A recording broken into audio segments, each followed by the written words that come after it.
Hello, all you wonderful readers. Welcome back to Shelf Check, brought to you by the Carolina Manga Library, and welcome to 2025. We survived!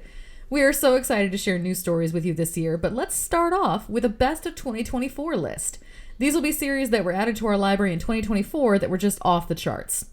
As usual, we're only going to be recommending graphic novels that are available in the US, either digitally or physically, and we're going to tell you why they are amazing. Today's episode is brought to you by our wonderful patrons. Special thanks goes out to our honorary librarian, Sean Vahek, and our library assistants, DB Explorer and Selwyn Hector. Stay until the end of the broadcast to learn more about joining our Patreon. So with all that out of the way, let's get reading in 2025.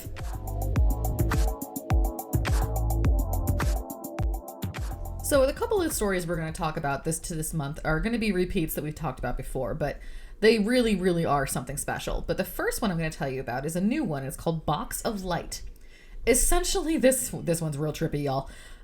At the cornerstone, at the crossroads of life and death, there is a convenience store where if you are stuck between life and death, like you're dying or you're in a coma or something, you can go to this convenience store and give yourself a kind of pause before you move on to the darkness that is death. And a lot of times you'll get to this convenience store and you realize that you really don't want to or should die. So it's run by a magical creature and a part-timer who is also one of these half-dead people. Basically, he fell off of his motorcycle and he's about to get impaled, and the lady that runs the convenience store came to him and said, "Hey, you want to die?" And he says, "No." And she says, "Good, come work for me, and as long as you work for me, you won't die. I'll pay you. You can still live in your apartment in the living world, but when you come to work, you're going to run, my convenience store of death." It's so weird, y'all. Okay? But it's so good. It's a wonderfully melancholy series. It's got the same kind of like creepy vibes as like Girl from the Other Side did, where it's just like eerie the whole time. And of course there's, big death, dark monsters, and it's really neat. But a lot of it is just the idea of death and how people face death. And it's so good. The first book is out. I think the second book comes out next month. But yeah, Box of Light is something you all need to try. So the next story we're going to talk about is another fantasy type series. It's one of the low fantasy series. It's called Kaina of the Great Snow Sea. And it's one of those wonderful post-apocalyptic series that kind of grips you in the beginning and like shoves you into this post-apocalyptic world, and all you want to do is figure out what's going on. The very, very basic premise is that these people live up on top of these giant mushroom plant things, and they can't see the ground because there's this giant perpetual snowstorm. And they've been living there forever. And they're all old, and they're all, aging out, and they're all dying. And they have one young fella who is basically going to be like the end of their race because they're slowly dying off and he's the only young one. And he's always believed that there are people on the surface. And one day he's doing his job and he's harvesting, and he finds a girl from the surface world who came up there to escape these marauders who are like, there's like a war going on down there. It's very, very Nausicaa in the Valley of the Wind. I'm sorry, not Nausicaa in the Valley of the Wind. It's very much like, what's the other Ghibli movie? It's Castle in the Sky. Very, very much like that. Big war going on. Nobody really knows about it. And the surface people are now compelled to help the people down in the snow, in the Great Snow Sea. This is definitely one of those series that's going to be really deep into its fantasy lore. It's creating this new world. It's introducing all these interesting concepts. There's very few regular manga tropes. There's a lot more almost Western storytelling where they're like building up the suspense and they're building up the characters before they really dive into the action or anything that's going on. So this one was a surprise. It was very much I bought it at Barnes & Noble. I went on a book buying spree because this is what I do with my life. And I saw the cover and I was like, oh, I haven't ever heard of that. And I opened it up and I read like the first 3 pages and I absolutely threw it in the basket. I had to read it because it was just so gripping. And I haven't quite read anything else like this last year. There are a couple other series we're going to talk about that are great, but this one I'm really looking forward to reading. This one and stuff like Drifting Dragons, that wonderful low-key fantasy. It's almost steampunk. So yeah, really, really glad we added this to our shelves. So this next story is called Snowball Earth, and I can't remember if we talked about it during a podcast or if I know I talked about it at panels last year because it was so good. Snowball Earth is about let's see, another post-apocalyptic thing.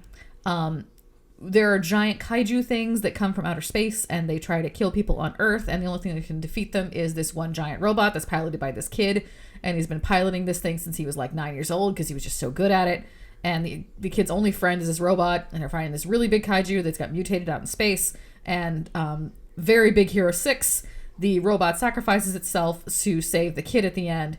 And the kid goes back down to Earth for the first time in like 20 years.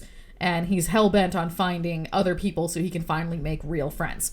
On top of the fact that the protagonist is one of those just like, oh, honey, kind of people. You know, those really dumb people that will say something really stupid and the only thing you could think to say is, oh, honey. Yeah, he's one of those, okay?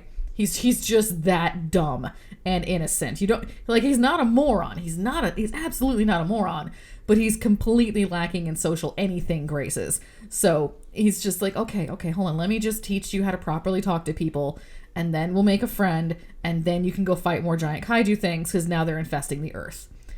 This was such a surprise to me. I did not expect to like Snowball Earth, okay? I did not think that it was going to be as gripping as it was, and I definitely didn't think it was going to be as funny as it was, but the main character is just so stupid. I love him to death. I just want to cuddle him and tell him it's going to be okay and give him a plushie and a hot cocoa. That's all I want to do, and I just want to see him make a darn friend, okay? The art is very, very inventive. The kaiju are just great and creepy and huge, and I love them. And when he does, in fact, small spoiler, find people, just his interactions with people are just great. It's like he has like one of those like old etiquette manuals from like the 1960s, and that's like all he has to go on. It's so funny. Snowball Earth is probably the funniest thing, almost the funniest thing I added to my shelves in 2024. Wow, 2014 was a long time ago, y'all. In 2024, Snowball Earth, one of the funniest things I added this year. But hands down, the funniest thing I added to my shelves in all of 2024 was Killer Shark in Another World. I know we already talked about it, so I'm not going to go back and go through it again. But this series is so stupid. It's so stupid. It's absolutely stupid. I've now read book 2, and it just keeps being stupid. Okay, if you read the first one because I told you to read it, go read the second one so you can continue the antics of this stupid shark and this stupid little mistress and the completely bat crazy insane things that they do in this world. It doesn't get any less crazy the more you read Killer Shark in Another World. It's gonna be like my new favorite thing. When people walk into the manga library in 2025 and they say, I don't know what to read, I'm gonna ask them how they are in their gore factor. If they say they're okay, I'm gonna hand them Killer Shark in Another World, because this is a fantastic introduction to the craziness that manga can be. It's one of the absolute craziest things I added this year, and I'm so happy that I have it on my shelves. So probably the prettiest book I added to my shelves in 2024 was Sinner in the Deep Sea. And I know I talked about this one in a couple of the live broadcasts we've had to do for our, those months that I couldn't get a podcast out. There's going to be more of those next year. I'm using them as kind of a buffer. But there'll be new books talked about, I promise. But Sinner in the Deep Sea is absolutely the most gorgeous thing I've ever added to my shelves. It's so pretty, and it's up there with, of course, Kaoru Mori, who wrote Emma and wrote Bride's Story. That's hands down the most beautiful art you'll ever see in all of manga. Followed very closely by Mages of the Library, which if you haven't read yet, we're going to talk about soon, I promise. But Sinner in the Deep Sea is just so darn pretty. There's like 4 pages of just this mermaid dancing with this whale, and it's hands down the most gorgeous thing I've ever seen. It's so pretty. I want this to be an anime so bad, because I just want to see the pretty mermaid swimming around, and then I want to see her punch a guy, because yes, pretty punching mermaids, best thing on the planet. So, extremely briefly, Sinner in the Deep Sea is a twist on the Little Mermaid story, where our brash mermaid is just kind of living her life, and her best friend gets arrested because she went to the surface world, and the brash mermaid has to go to the surface world to try to get her friend out of jail. It's really, really good. It's very gripping. I have no idea where the storyline's going, but I'm really excited to find out, and I'm really excited to see where it's going. So Sinner in the Deep Sea is one that I've already pre-ordered every book that's available so far, so I'm really excited to read more. Windbreaker should not be on this list, okay? Windbreaker shouldn't even be something that I talk about. Windbreaker is not a story that you would think anybody would get into. Windbreaker is basic shonen, protagonisty gumption, power of friendship, everything by the book. It should not be on this list. And for some reason, I read book 1 of Windbreaker, and by the time I got to the end of book 1 of Windbreaker, I had already pre-ordered the rest of the series, okay? It hit me the same way Haikyuu hit me, okay? Most sports manga is interesting if you like the sport. They have the same basic cast of protagonists. I have the same problem with, most any genre will have its tropes, okay? And the shonen protagonist of, I'm a bad guy, but I'm secretly a good guy inside, and I want to be the best fighter there is, but I'm also a decent person, and everyone's gonna flock to me because I'm just so gosh darn pure and innocent. It's that. And it should not be this good. But the protagonist grabbed me by the hair, sat me down, and told me to read the rest of his story. And I said, yes, sir. Okay? It's so good. It's just this darn story about this guy who wants to be the best fighter in the world. He just wants to beat the crap out of people. And he joins this school because they're all delinquents and they're all the best fighters in all of Tokyo. And he gets there, and for some reason, suddenly the school is run by a dude that has principles, and he just wants him to protect the city instead of, causing fights all the time. And they have these, knuckle-dragging dude fights where they're just beating the crap out of each other. But all of them have, a tragic backstory. And all of them have, good motivations. And they deal with trauma in different ways. And it's deep, and it's wonderful. And I should not like Windbreaker, okay? Windbreaker has no business being as good as it is. All right. It was hands down the thing that surprised me the most about anything else I read last year was reading the first book of Windbreaker and just completely and utterly falling in love with it. To the point where I am going to not only buy it for the manga library, I'm going to buy it for me. I have maybe 10 series that I've ever really had where I'll buy something and then I'll just give it to the manga library when I'm done reading it. But there's 10 series that I kept for myself, and Windbreaker is going to be one of those. That's actually probably a good idea for a future podcast, isn't it? A walk through the actual manga librarian's shelves. I'll think on that. I'm sure that if you have been listening to this podcast for the last year, you are sick to death of me telling you about Soloist in a Cage. And I'm sorry, but you're going to hear about it again, okay? I am not going to go into the detail that I normally go into, but Soloist in a Cage is probably the best story that I read in all of 2024. It's the kind of story that grips you immediately. That's the kind of story where you have no idea what's going on. It's the kind of story where you instantly fall in love with the world and the darkness of this world, and you want the protagonist to win. Okay? It is only 3 books long. Go back to one of the previous episodes and listen to the way I described the first chapter and the first couple of chapters of this series, because I'm not going to do it again and waste your airtime. But what I will tell you is that Soloist in a Cage was hands down my favorite thing I read in all of 2024. It was so good, and it's so good that I bought it myself. Again, just like I talked about with Windbreaker. Soloist in a Cage, I absolutely own all 3 books, and I will read them forever. I will read them once a year and be happy for the rest of my life. Because every time I have gone back to reread a little bit of it, I have noticed something different about it. So it's very much like that old quote from the Neverending Story 2, if you ever watched that movie. You ever read a book twice? Books change every time you read them. And that is darn true when it comes to Soloist in a Cage. I can't wait to read it again and see what's different this time. All right, so my last big thing of 2024 that I bought that I was absolutely thrilled to add to my shelves is one that actually just got a new anime, and I'm very excited to actually watch the anime, and it's called Night of the Living Cat.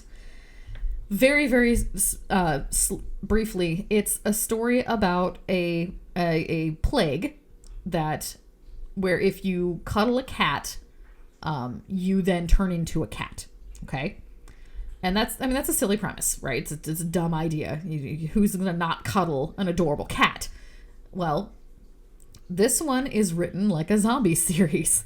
It is a comedy, zombie-esque series about these cats that now roam the world trying to turn people into cats.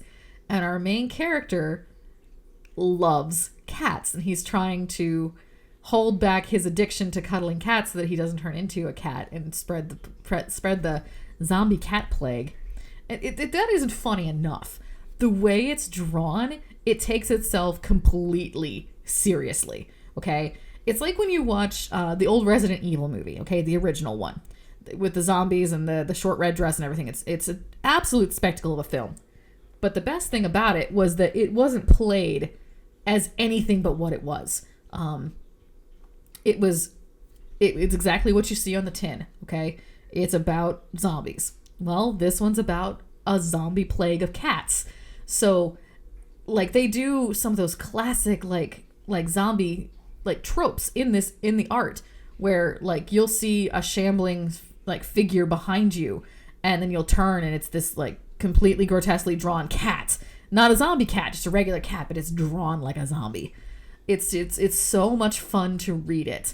And I'm looking forward to watching the anime. I'm very curious to see how they're going to pull that off in animation, because the way they did it in the manga is very, very convincing. Like, to the point where I forgot a couple times when I was reading it that it was actually a spoof on zombies. I forgot a couple times, like, oh wait, no, is the cat actually diseased?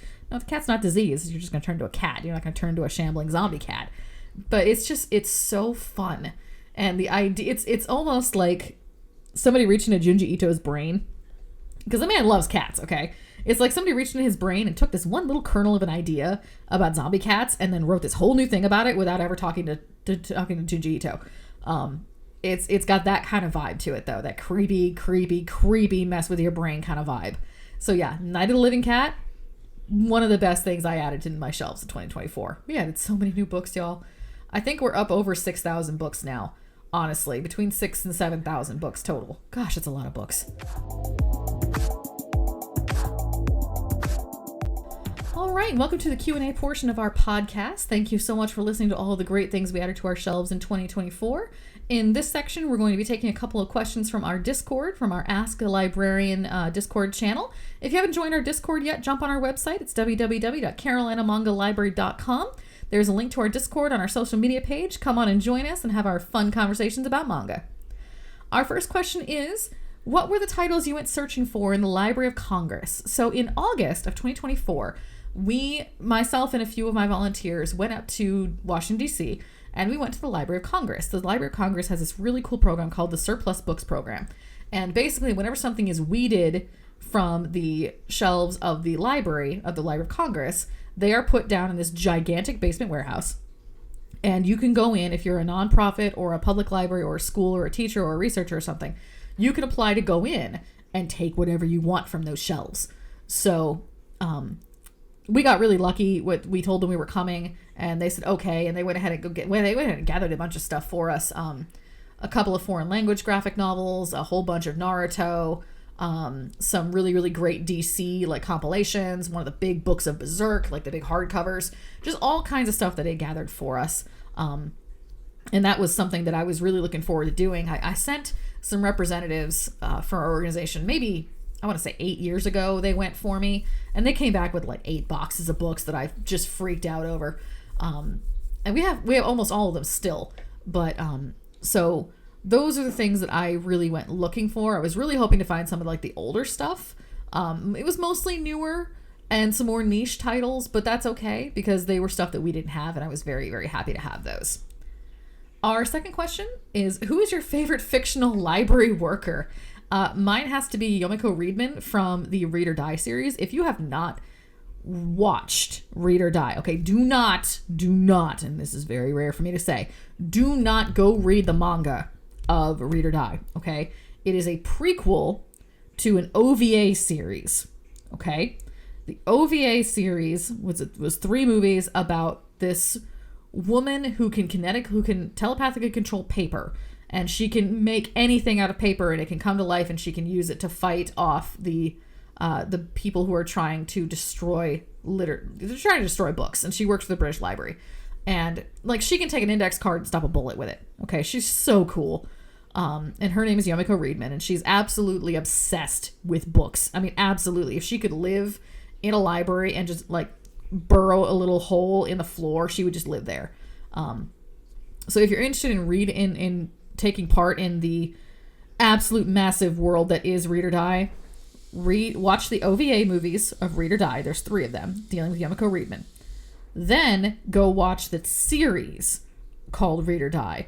Takes place in the same world with some of the same characters, but the main characters are no longer Yomiko Reedman, but these 3 sisters who can also control paper, and their lives as book-obsessed weirdos who also are bodyguards to this author who's going to change the world somehow. Yeah, Read or Die is like easily in my top 3 favorite things I've ever watched of all time. My top 3 favorite anime of all time is Read or Die. So yeah, Yomiko Reedman, favorite fictional library worker who works for the British Library. And the last question for this month is, do you have any tips and tricks for writing an enjoyable manga? So that one's a little weird because I myself am not an author. The only thing I wrote was when I was in middle school, I wrote a fan fiction sequel, self-insert fanfic sequel to the movie Labyrinth, which was a big part of my life when I was a kid. But I think what's most important when you're creating an enjoyable manga is your characters. Because if your characters are boring, or if they're stupid, or if they're mean, I'm not going to read it. You know, if I can't get invested in who I'm reading about, then why am I even reading it? There have been some series where the story is absolutely wonderful, and it's interesting, and it's an interesting world, but I think the characters are just so darn boring. I have this problem with a lot of like dystopian young adult fiction, where, you know, it's the same stupid girl, you know, the same protagonist in all these books, who's, you know, basically an author insert most of the time with better hair. And I no matter how interesting the world is and how interesting the plot is, if I don't care about the main character, I'm just not going to care about it. I won't say that art style is a huge turnoff. It is for me, but I've been reading manga for so long that I have standards. But there have been some that have absolutely terrible artwork that I just absolutely loved. You know, I loved the manga adaptation of Kill la Kill. It was absolutely wonderful. The art style is just weird, but it's so good. The Dragon Ball Z series, when it started off, it's a gag manga. It's you know, drawn with funny simplified characters. But I just loved Goku so much I had to read about the little guy. You know, so everything is subjective and in the eye of the beholder when it comes to what you enjoy about reading a manga. But for me, you gotta have an interesting characters. There's just no way around that. So we have a couple of announcements for you. We will be at Comic-Con February 7th to the 9th in Birmingham, Alabama. This will be our second time at this convention, and we're so happy to be back. We had such a great welcome. It was our first convention ever in Alabama, and we were floored by how many people were happy to see us there this year. We will not be at KatsuCon this year. I'm so sorry to all of you that wanted to come back this year. We're going to try to come back next year instead. It's just timing just fell through, and we miss you guys already. Please have a good time for us. Send us pictures of anybody cool cosplay, please. And our other announcement is about our YouTube channel. I know that some of you have been able to watch our first video version of this podcast. I hope you liked it. But we're going to be having those released much more frequently now that we are past the holidays. The holidays were incredibly hard on my crew. We had a convention literally the weekend before Christmas, and we were just all so tired after that. And we literally came home. Most of us came home from the convention Monday afternoon, and then Tuesday was Christmas. You know, Tuesday's Christmas Eve. Some of us had to travel. I myself drove from Columbia, South Carolina to Orlando, back to Columbia to Cleveland, back to Ohio, back to Columbia, South Carolina, and then had to go home 3 hours up to North Carolina. And that was all done in a span of like 3 days. So I was tired. I could not make more of our YouTube channel, but now I'm back and I've rested, and we're going to have a lot more cool stuff on that YouTube channel. And hopefully we're going to record some stuff at our events now, where we'll be doing a lot more shorts, and you can kind of get on the ground with me and see what it's like when I actually start recommending stuff to people.